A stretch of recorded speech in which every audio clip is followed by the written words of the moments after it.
بسم الله الرحمن الرحيم. السلام عليكم. اليوم حنتعرف على كيفية تصغير أيقونات سطح المكتب في ويندوز 8. نبدأ على بركة الله.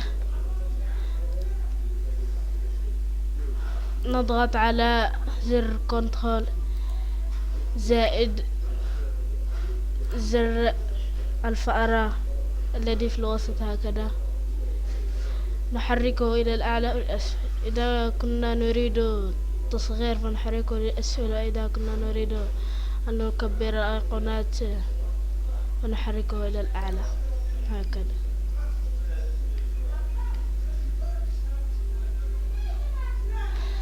والطريقة الثانية نضغط بيمين الفأرة ثم نضغط دقة الشاشة، ثم نذهب إلى تصغير وتكبير أيقونات، ثم نختار الدقة هنا وهنا، ثم نضغط على أبليكي وأوكي. وهكذا قد نكون أتممنا درسنا اليوم. إلى درس جديد إن شاء الله، ولا تنسوا اشتراك القناة ليصلكم كل جديد، وشكرا.